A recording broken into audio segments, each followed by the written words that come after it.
আসসালামু আলাইকুম ওরহমতুল্লাহি ওবরকাতুহ।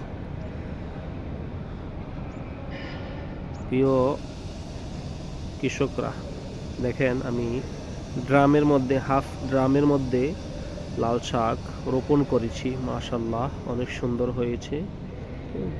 ফাঁকে ফাঁকে মূলা গাছও, 3টি মূলা গাছ এখানে উঠেছে। এখানে একটা, অন্য জায়গায় আর একটা দেখা যায় নিচে। তো লাল শাকের পাশাপাশি এটি হয়েছে। মাশাল্লাহ, অনেক সুন্দর হয়েছে। লাল শাক একটু বড় হয়েছে, খাবার উপযুক্ত হয়েছে। মাশাল্লাহ, সুন্দর হয়েছে। যে লাল শাক সুন্দর হয়েছে মাশাল্লাহ।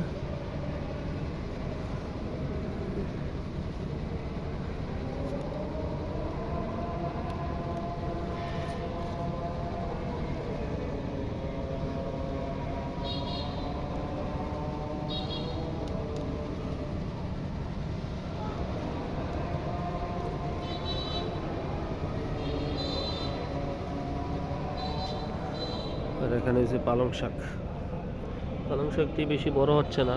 মাটির সমস্যা কিনা জানি না, হয়েছে মোটামুটি, বড় হইতেছে না। কিছু কিছু গাছ বড় হয়েছে অবশ্যই। এখানে একটা অল্প কয়েকটা বড় হয়েছে। আর এখানে ভেন্ডি গাছগুলিও বড় হইতেছে। এখানেও মূলা গাছ 2টা গাছ করছে পাখি। মূলা গাছ পাখি, ভেন্ডি গাছ, টমেটোর চারা মাশাল্লাহ সুন্দর হয়েছে, ফুলও আসছে। 4টা গাছ, ঠিক আছে।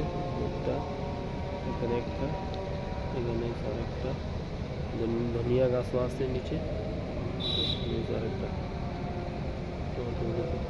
কি করে আর ধনিয়া, এই দামের মধ্যে ধনিয়া গাছ করতেছে মোটামুটি বড় হচ্ছে। ছোট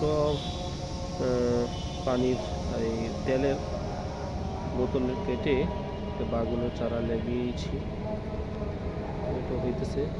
এখানেও ধনিয়ার চারা আছে। লাউ গাছের পাশাপাশি কলমির চারাও লাগাইছি। এখানে একটা সরিষা গাছ উঠছে, সরিষা গাছের মধ্যে সরিষাও ধরেছে। লাউ গাছ, লাউর বাগান, করলা গাছ। বেশি বায় নাই, গাছ নষ্ট হয়ে গেছে।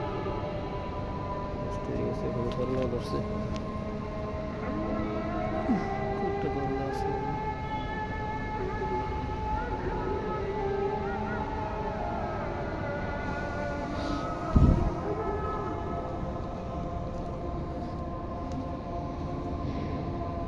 একটা ডামের মধ্যে পালং কলমি শাক, তো লাউ গাছের আগাগুলি কেটে দিয়েছিলাম। লাউর করা আসতেছে, দেখা যাক কি হয়। লাউর করা আসছে কয়েকটা, দেখা যাক বড় হয় কিনা। আল্লাহ পাক যেন টিকায়।